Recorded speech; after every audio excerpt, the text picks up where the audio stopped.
Hi, my name is Nicole LeBlanc and I am here today from SAVE to talk about job interviews.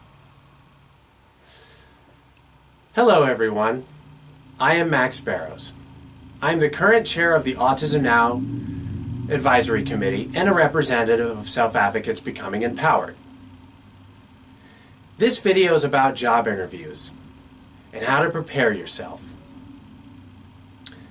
First things first, before you set yourself up for a job interview, having an idea of what kind of work you want to do is best, and how it matches with the place where you are applying. Not knowing any of this can result in not being honest with yourself, and the interviewer could potentially pick that up. Of course, sometimes you don't know if you want to do this job until you do the interview. My first interview, I was concerned that the shift times would not accommodate my transportation needs. However, I got enough information I needed through the interview that helped me with saying yes. Before the interview, find out everything you can about the employer. What do they expect? What skills should you play up? How do people dress? Are there other people with disabilities working there? Now, let's say you really want this job. So, how do you go about this? How do you increase the chances of getting this job? What comes to mind immediately is how to make a good first impression. Looking good. What does that mean? Looking good. Make sure you get plenty of rest the night before. Hygiene such as shower, shave if you have to, combing or brushing your hair. When preparing for a job interview, you may need to get professional job clothes. Although the dress code could vary depending on what type of position you are applying for, dress in clothes that are a step up from the everyday clothes people wear at this job. Your clothes need to be clean, no wrinkles or spots or holes. When it comes to making a good first impression, you have less than a minute. Do not bring friends or children with you. No drinks or food, and turn off your cell phone. Another thing that is good to remember is to arrive at least 5 minutes early so that you are relaxed and focused for the interview. Do not spend this extra time on your phone or texting or listening to headphones. Next suggestion is to know your strengths and weaknesses. You want to come across as having the skills to do the job. They may ask about your interests. Be sure to have something interesting to say. Practice answering the two questions.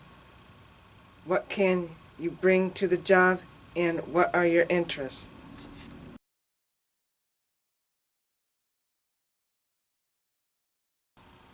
Here are a few things to keep in mind while you are being interviewed. Start with a good handshake, nice and firm, not limp or too tight. Good posture. Make sure you are sitting up straight. Do not slouch. Good eye contact. Try not to space out. During the interview, it is good to put strong emphasis on your abilities, not your disabilities.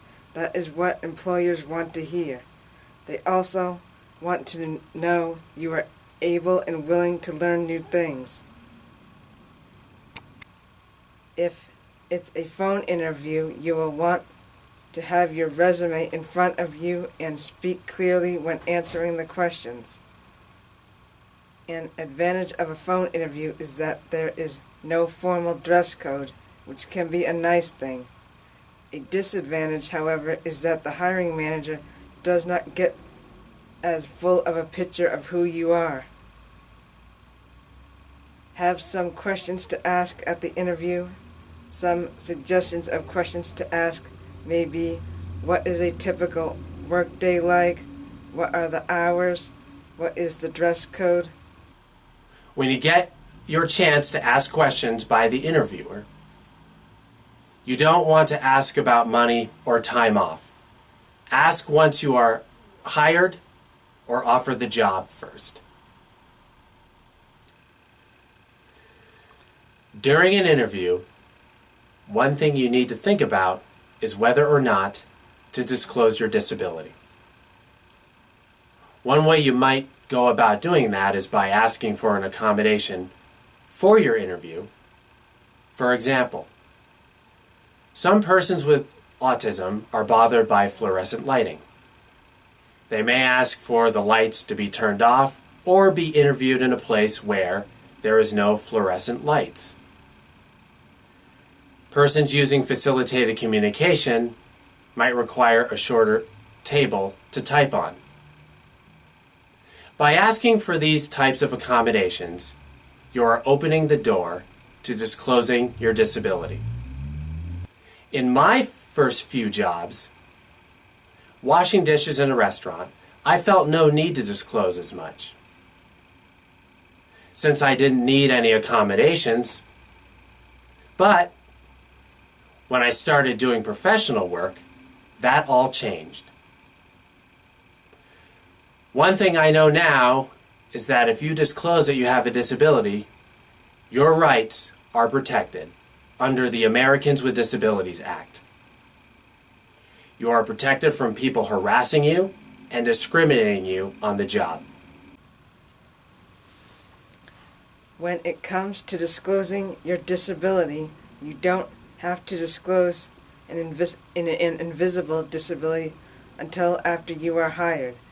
It is important to know your disability and what reasonable accommodations you need to do the job.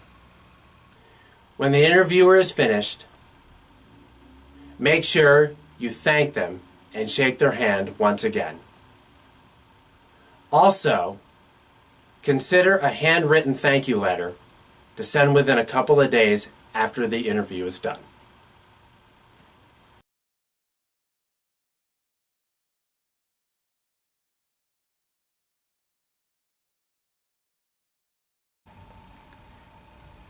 Next, I am going to talk about the do's and don'ts of disclosing you have a disability. When disclosing that you have a disability to a potential employer, there are some do's and don'ts that you want to keep in mind. Number 1, remember that the decision to disclose is your choice. You are not required to disclose, especially during an interview, unless you need accommodations or the disability is clearly visible. Give good examples of how you have overcome the challenges of your disability. Prepare in advance of what you will say should a hiring manager ask you a question about your disability, especially if it is visible. Speak to your references about your disability, especially if they are not aware of it. Use plain English when describing your disability. Give examples of what you have learned as a result of living with a disability. Next, I am going to talk about the don'ts of disclosing your disability. Don't use bureaucratic medical vocabulary to describe your disability. Don't second guess that a potential employer will view your disability in a negative way. Never allow the interview to focus on your disability. Focus on your strengths and accomplishments instead. You should also never allow any room for second guessing that a disability will limit your ability to get the job done. Don't disclose if the disability has no impact on your ability to get the job done. I hope this information helps moving forward. Thank you so much for watching, and I hope you enjoy this video.